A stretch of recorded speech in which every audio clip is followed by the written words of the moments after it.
March of the Machines marks the final chapter in the Phyrexian storyline and the assumed end of one of the most prevalent villainous threats in the Magic lore. 5 Commander pre-constructed decks were released alongside of March of the Machine, offering a fully functioning 100-card Commander deck. In this video, we will be taking a look at Growing Threat, a black and white Commander deck that focuses on Phyrexian creatures, as well as utilizing their signature Incubate mechanic. The face Commander is Brimaz, Blight of Oreskos, a completed version of Brimaz, King of Oreskos, and is a 3/4 Phyrexian cat for 2, a white and a black. Whenever we cast a Phyrexian creature or artifact creature spell, we incubate X, where X is that spell's mana value. And at the beginning of each end step, if a Phyrexian creature died under our control this turn, proliferate. So before we go any further, let's quickly discuss what incubate means. When we incubate, we create an incubator token that carries a number of +1/+1 counters on it equal to the incubate value. In Brimaz's case, that value is determined by the mana value of the spell that was played that triggered the ability. These +1/+1 counters will exist on this non-creature token until you pay 2 mana, which will transform the incubator token into a 0/0 Phyrexian artifact creature token. This deck utilizes synergies between Phyrexian creatures and the incubator tokens, which can quickly overwhelm opponents. The Precon deck also utilizes some artifact cards, since Brimaz will give us incubators from artifact creature spells. We have some good stuff style artifacts that will bring us value off of some potent enter the battlefield abilities. We do have another legendary creature that can serve as the commander of this deck right out of the box. Moira Intishar is a 5 mana 4/5 Phyrexian spirit bird with flying. Whenever we cast a historic spell, we return a target non-land permanent card from our graveyard to the battlefield and it gains haste. We exile it at the beginning of the next end step, but if it would leave the battlefield anytime before then, we exile it instead of putting it anywhere. Historic spells are artifacts, legendaries, and sagas. This gives us some reanimation and it can be quite helpful given the number of cards that will likely be sent to the graveyard in a commander game. Personally, I'm more into Brimaz for this list, and our upgraded deck will maintain Brimaz as commander. If you so choose, you are more than welcome to build more into Moira Intishar. So let's begin by looking at some of the better cards that come included in the Precon deck. If you're looking to upgrade your list, these are the cards that you would likely want to keep in your deck. Blight Titan is a 6 mana 6/6 Phyrexian giant with Death Touch. When it enters or attacks, we mill 2 cards and then incubate X, where X is the number of creature cards in our graveyard. This card is pretty solid for what this deck wants to do. We have some graveyard recursion in the deck, making this relevant to mill ourselves a little bit. The downside is this does run the possibility of whiffing, milling us 0 creatures and then the incubator token gets 0 +1/+1 counters.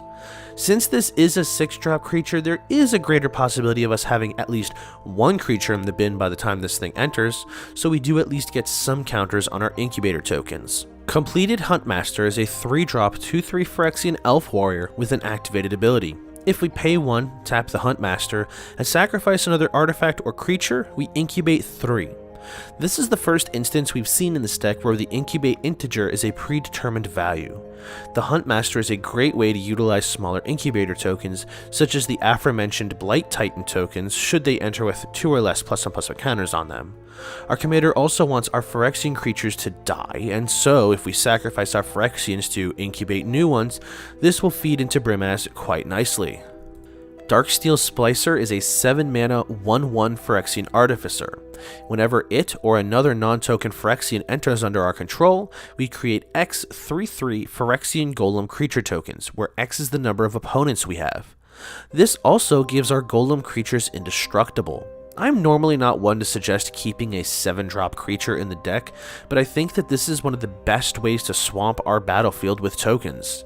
We run quite a lot of Phyrexian creatures in this deck, and in our upgraded list, being able to create a squad of indestructible 3/3 creatures each time we have a Phyrexian creature enter, this can become a problem fast. It is a little fragile, being a 1/1, but the likelihood that we will ever enter combat with this creature is low. We keep it on the backlines and use it to churn us out tokens. Psychosis Crawler is a classic 5 mana Phyrexian horror creature whose power and toughness are each equal to the number of cards in our hand. Lastly, whenever we draw a card, each opponent loses 1 life. Prior to the Phyrexian creature type update, this was just a horror creature, but it has since become officially a Phyrexian creature. That being said, this is a solid use of our card draw to hurt our opponents, even if it is in incremental bips of damage. Vulpine Harvester is a 4-mana Phyrexian Fox. Whenever one or more Phyrexians we control attack, we can return a target artifact card from our graveyard onto the battlefield if its mana value is less than or equal to the total power of the attacking creatures. This is solid recursion and can help us bring back the largest of artifacts. So let's upgrade our list. I'll include the link to my fully upgraded build in the description of this video, but I had gone all in on the Phyrexian synergies. We want to always be casting Phyrexian creatures and getting out incubator tokens. Since the incubator tokens also deal in +1/+1 counters, we are utilizing some counter synergies in here as well. Bloated Processor is a free sack outlet for Phyrexians that gives itself +1/+1 counters. When it dies, we incubate X, where X is the Bloated Processor's power. At the very least, it will give us an incubator with 3 +1/+1 counters on it. Essence of Orthodoxy has a triggered ability that gives us an incubator 2 trigger whenever it or another Phyrexian enters under our control.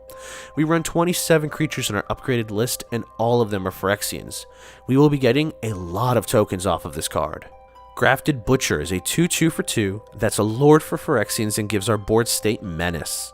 It is an activated ability that can be activated while it's in the graveyard. For 4 mana, we can sacrifice an artifact or a creature, and then return the Butcher from the graveyard to the battlefield. This will play in very nicely with our commander's ability, since it can die repeatedly and give us extra card draw with each death. Metastatic Evangel has a trigger whenever a non-token creature enters under our control, letting us proliferate.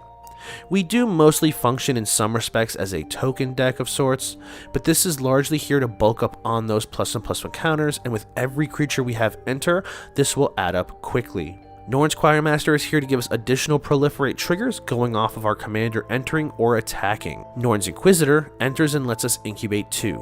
But more importantly, whenever a permanent you control transforms into a Phyrexian, you put a +1/+1 counter on it.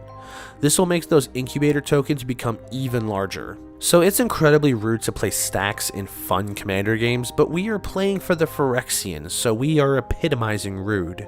Phyrexian Censor forces opponents to either cast Phyrexian spells only, or they can only cast one non-Phyrexian spell per turn. Also, their non-Phyrexian creatures enter tap. All of our creatures are Phyrexians. This impacts us far less than our opponents. When Progenitor Exarch attacks, we incubate 3 X times. We have a double X cost in the mana cost of this card, and so we can dump as much excess mana as we want into getting us extra incubator tokens. Lastly, we can tap this creature to transform a target incubator we control, giving us a mana discount on one of our incubator tokens. Technically, you don't need to pay any mana into the X costs, which will still give you the 1-drop Exarch, but you won't get any additional tokens. Terror of Tawashi is a 4/3 with Death Touch, and whenever it attacks, we can pay 4 mana. If we do, we return a target creature from our graveyard to the battlefield. It's now a Phyrexian in addition to its other types. This line is largely irrelevant as we have no non-Phyrexian creatures in our deck. Wormcoil Engine is a 6-mana 6/6 with Death Touch and Lifelink. When it dies, we create 2 tokens. One is a 3/3 with Death Touch, and the other a 3/3 with Lifelink. This is a huge threat, and getting rid of it fully can take quite a bit of effort. If you choose to use older printings of this card, just remember that it has been given errata, making it a Phyrexian. A fantastic board wipe for this deck, especially if we have no creatures in play, is Sunfall. This 5-mana Wrath exiles all creatures, so this gets around indestructible, and then we incubate X, where X is the total number of creatures exiled this way. This can be great to eliminate all other creatures to give us one huge creature. We are also utilizing Skrelv Defector Might, a 1-mana 1/1 with Toxic 1 that can't block. We can also pay 1 Phyrexian white mana and tap Skrelv to give another target creature we control Toxic 1, hexproof from a color of our choice, and it can't be blocked by creatures of that color this turn. This gives our creatures extra protection, but more importantly brings us to our sub-strategy of Toxic. Yes, Infect is a mechanic native to the Phyrexians, and so this deck does seek to utilize Toxic, a related mechanic, in a similar, subtle manner. In going through our list, we can take note that many instances of proliferating pop up. This can target the +1/+1 counters that we place on our incubator tokens, and we can bulk up the poison counters given by our toxic creatures. Billa's Skull Dweller is a rather basic creature, giving us a 1-mana Phyrexian with Death Touch and Toxic 1. This could be problematic to block, since it'll give opponents a poison counter if they don't block it, and it will kill whatever blocks it if it is. Lastly, since it is a Phyrexian, Brimaz will give us some extra value when it's cast and when it dies. Crawling Chaurus has Toxic 1, and when it dies we get a Phyrexian Might creature token that also has Toxic 1 and can't block. This is another hard to remove threat, and it plays right into our commander's gimmick. Jawbone Duelist has Double Strike, meaning that if it goes unblocked, it will give an opponent 2 poison counters, since it is technically dealing damage twice. Might Overseer has First Strike, and while it's our turn, our creature tokens get +1/+0 and also have First Strike.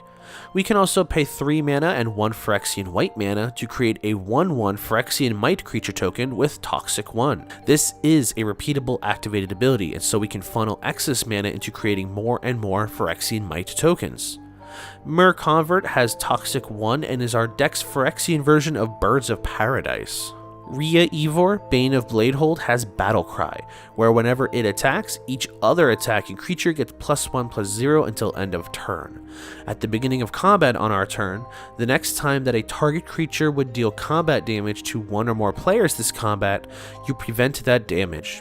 If damage is prevented this way, we create that many 1/1 Phyrexian Might creature tokens with Toxic 1 that can't block. This is great if we have some of our larger creatures to swing in with, such as a bulky Phyrexian token or the Wormcoil engine. This gives us a great ability to pivot from simply swarming with Phyrexian creatures to going in heavy and hard with the Toxic mechanic. White Sun Twilight gives us life gain as well as creates us an army of 1/1 Phyrexian Might creature tokens with the Toxic 1. If we pay 5 or more mana into that X cost, we destroy all other creatures. Now, the list we put together is what I would say is the most optimal list by my personal playstyle. The major change I had done to the Precon deck was getting rid of anything that wasn't a Phyrexian. We could, in theory, lean heavily into the artifact theme and go into the multitude of artifact synergies, but I really like using Brimaz for that Phyrexian-only strategy. Our game plan still remains the same. We're casting our Phyrexians and getting value out of them. We want Brimaz out really early so we can start scoring up some incubator tokens, and as those begin to flip into the creature token side, we could start swinging in. But we also have the potential to pivot into a more toxic strategy. If we can get a poison counter onto each opponent, we can use the multiple proliferate abilities to stack those up to 10. Remember, in Commander, poison counters still cause a player to lose the game if they have 10 or more. That will do it for our look at the Growing Threat Commander Precon deck. I really enjoyed working with this deck and seeing how we can take a deck, take it out of the box, and bulk it up. I think this deck is extremely fun to play, and a lot of the cards that we talked about adding in are very affordable. Don't sweat the mana base. I generally avoid using a lot of super pricey cards, but as long as you can reliably get your 2 colors online, that's more than enough to get our deck rolling. If you want to make this deck your deck and put more resources into building it up, my deck list has what I would consider to be the best case scenario mana base. I hope you enjoyed this video. If so, likes and shares are always greatly appreciated. Subscribe if you're new, and as always, thanks for watching. I'm Flynn.